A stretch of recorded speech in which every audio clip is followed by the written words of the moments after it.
Friends, मैं वैशाली स्वागत करती हूँ आप सभी का आपके अपने प्लेटफॉर्म एग्जाम जंक्शन पे। और जैसा कि आप मेरे पीछे देख पा रहे हैं कि अब आगे क्या करें। आप सभी को पता है कि आपका CTET का जो एग्जाम है वो हो गया है ना। और यहाँ पर पेपर 1 पेपर 2 दोनों ही कंप्लीट हो चुके हैं। यहाँ पर फिलहाल जो हुआ कि पेपर लीक हुआ है, लेकिन अभी आयोग की तरफ से उस पर कोई भी प्रतिक्रिया नहीं आई है। तो यानी अब यहाँ पर ये तो 100% श्योरिटी अब लग रही है कि यहाँ पर 100% श्योर है कि भाई जो पेपर है वो दोबारा नहीं होगा।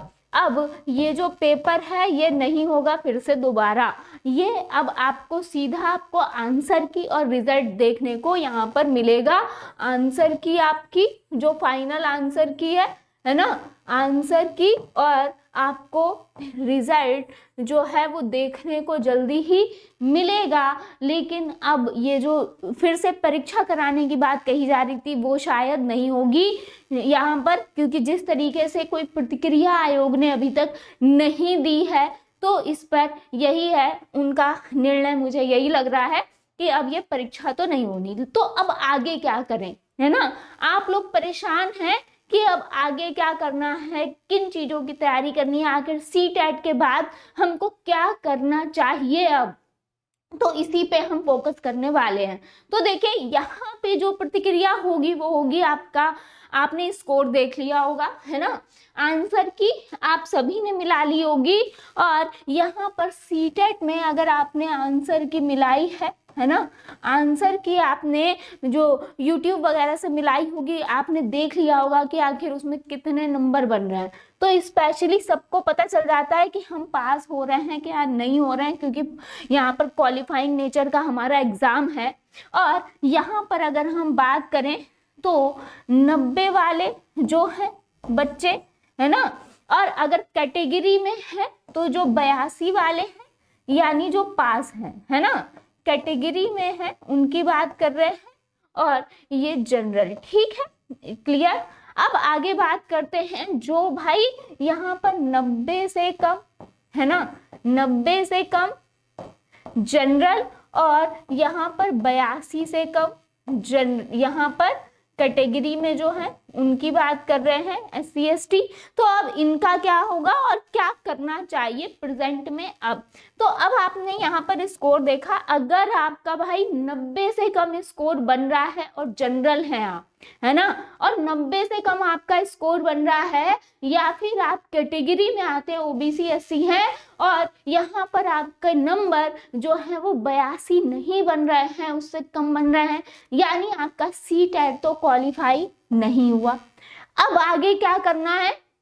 अगर आपका CTET क्वालिफाई नहीं है यहाँ पर, तो आपका ये CTET होने वाला है नेक्स्ट अगस्त में, है ना। नेक्स्ट जो है फिर से अगस्त में होगा, ठीक है। और इसकी आपको तैयारी यहाँ पर करनी है। क्या क्या गलतियां रही इस CTET में, इसको आपको समझना है ना, कि कहाँ पे आपने गलती की, कौन सा आपका सब्जेक्ट वीक रहा, तो उस पर आप काम करना शुरू कर दीजिए।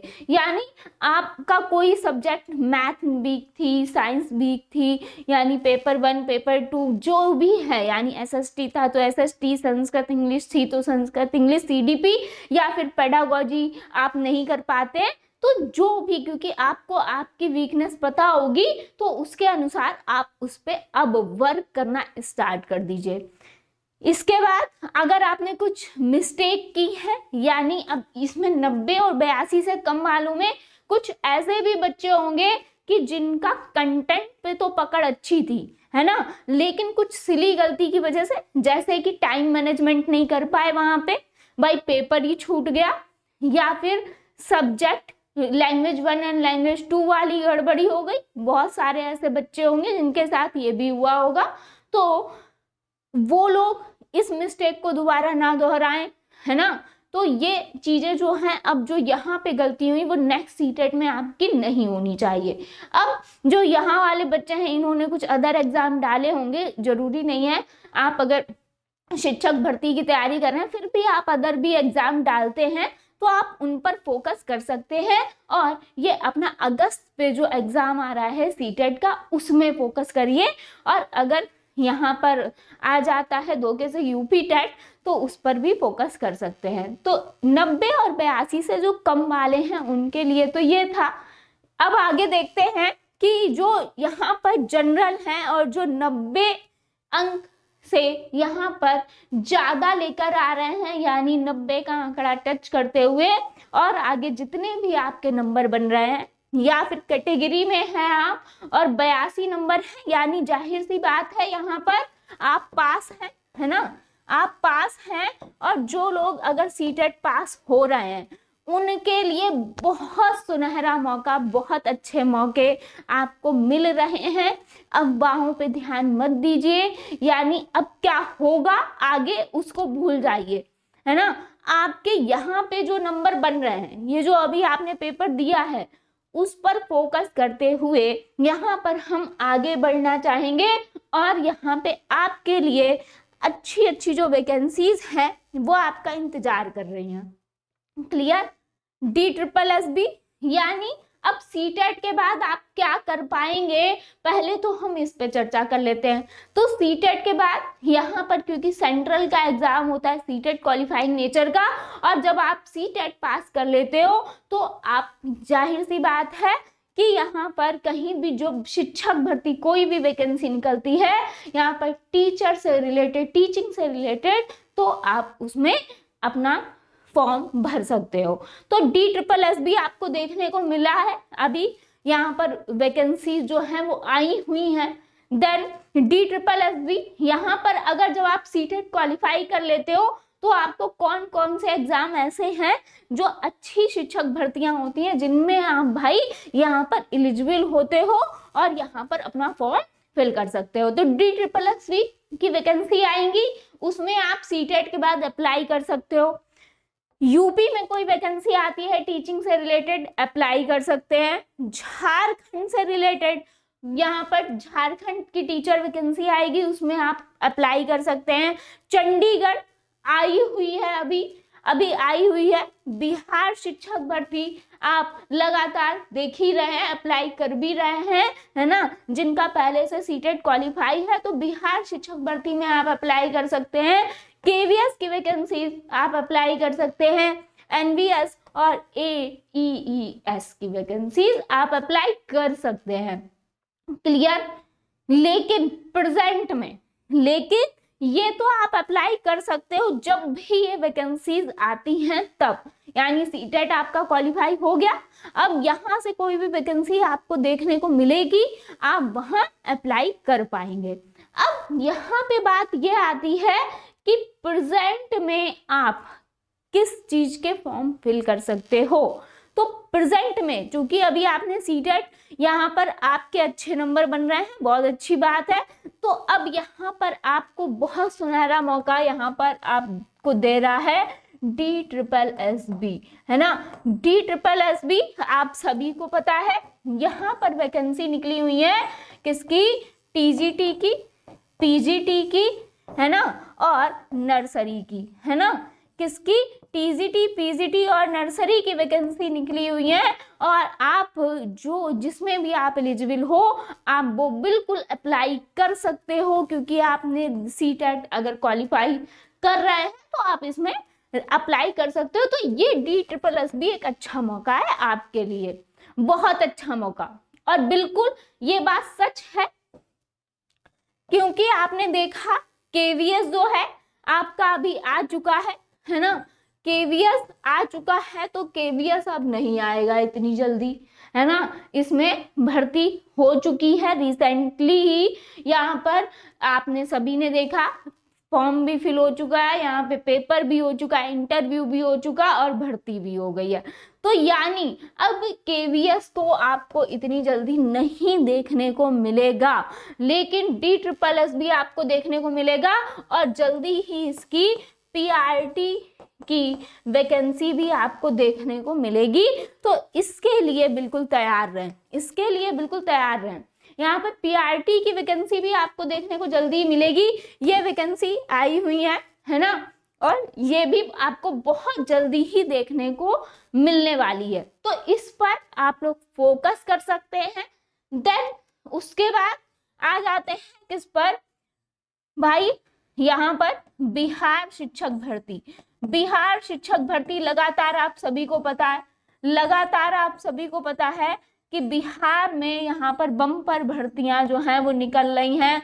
बिल्कुल शेड्यूल जो उन्होंने बनाया था उसी के अनुसार लगातार बिहार शिक्षक भर्ती तो आपको देखने को मिल ही रही है ना। यूपी में अभी कुछ नहीं कहा जा सकता कि कब तक वैकेंसी निकलेगी, लेकिन बिहार में आपको अच्छा मौका मिल रहा है, तो जहां भी मौका मिल रहा है हमें उसका एडवांटेज लेना है। फिलहाल बिहार शिक्षक भर्ती आप दे सकते हैं, काफी अच्छा है, उसकी अच्छे से प्रिपरेशन कर सकते हैं और लगातार बिहार शिक्षक भर्ती यहाँ पर भर्तियां आपकी चल रही हैं, लगातार एग्जाम्स हो रहे हैं, तो इसमें आप लोग अप्लाई कर सकते हैं। तो इसका एडवांटेज तो DSSS भी बिहार शिक्षक भर्ती, और यहाँ पर आई हुई है किसकी, यहाँ पर आई हुई है चंडीगढ़। चंडीगढ़ अगर जो लोग भी यहाँ पर इंटरेस्टेड हैं, अच्छा मौका है भाई। चंडीगढ़ में भी वैकेंसीज निकली हुई हैं, है ना, यहाँ पर चंडीगढ़ में भी यहाँ पर वैकेंसीज निकली हुई हैं, तो इसको भी आप अप्लाई कर दीजिए मैक्स टू मैक्स, जल्दी से जल्दी आप लोग यहाँ पर भी अप्लाई कर दीजिए। देन चंडीगढ़ हुआ, बिहार शिक्षक भर्ती हुई, और यहाँ पर अगर हम बात करें निकली हुई हैं कहाँ, झारखंड में, झारखंड में, है ना। तो यहाँ पे झारखंड शिक्षक भर्ती भी निकली हुई है, तो झारखंड हुआ। यहाँ पर अगर हम बात करेंगे, झारखंड हुआ, बिहार हुआ, चंडीगढ़ हुआ, और यहाँ पर दिल्ली भाई हुआ, DSSS भी। तो यहाँ पर ये वैकेंसीज तो आपको देखने को मिल ही रही हैं, प्रेजेंट की हम बात कर रहे हैं, है ना। और बाकी इसके बाद जो हमने इससे पहले अभी आपको बताई है कि ये आपको देखने को मिलेंगी। KVS अभी रिसेंटली हुआ है, तो KVS का अभी अब चांस नहीं है कि यहाँ भर्ती निकले भाई, ये तो आपका हो चुका क्योंकि, है ना। लेकिन आपको ये भर्तियां यहाँ पर DSSS भी अभी फॉर्म फिल हो रहे हैं। यहाँ पर जाहिर सी बात है, झारखंड, बिहार, चंडीगढ़, यहाँ पे आप जो है वो भरपूर अप्लाई कर सकते हो, और यहाँ से बिल्कुल आप शिक्षक भर्ती में बैठ भी सकते हो और अपने सपने को पूरा भी कर सकते हो भाई, नौकरी पा सकते हो। तो फटाफट से जो लोग यहाँ पर CTET क्वालिफाई हो रहे हैं वो लोग अपनी धुआंधार प्रिपरेशन जो है वो स्टार्ट कर दें, फॉर्म फिल कर दें, और जो 90 से कम वाले हैं या 82 से कम वाले हैं तो वो नेक्स्ट CTET की अपना तैयारी करें। देन अपना अदर कोई फॉर्म फिल कर रखा है, यानी अगर आपने कोई अदर लेवल का फॉर्म भी फिल कर रखा है तो आप उसकी प्रिपरेशन आराम से करिए, और देन CTET में जो गलतियां हुई उन पर फोकस कीजिए और उन पर ध्यान दीजिए। क्लियर? तो आई होप आपको चीजें क्लियर हुई होंगी, समझ आया होगा। और यहाँ पे आगे जो भी चीजें होती हैं बाकी आप हमारे चैनल पे कौन सी क्लासेस चाहते हैं कमेंट बॉक्स में बताइएगा कि बिहार शिक्षक भर्ती DSSS भी आप लोग किस चीज की प्रिपरेशन कर रहे हैं, कौन से फॉर्म आप भर रहे हैं, किस चीज की तैयारी कर रहे हैं। तो सभी स्टूडेंट यहाँ कमेंट बॉक्स बताएंगे मुझे कि यहाँ पर लाइव सेशंस आपको कौन से चाहिए हैं, फटाफट से कमेंट बॉक्स में सभी लोग बताइएगा। तो आपका आई होप जो भ्रम है वो दूर हुआ होगा, जो चीजें हैं वो आपको समझ आई होंगी। तो फालतू अब इन झंझट में मत पड़िएगा कि पेपर का क्या होगा, पेपर आयोग जो डिसाइड करेगा होगा वही, ये सच है। तो अब आयोग पर छोड़ दीजिए। बहुत बहुत धन्यवाद जुड़ने के लिए।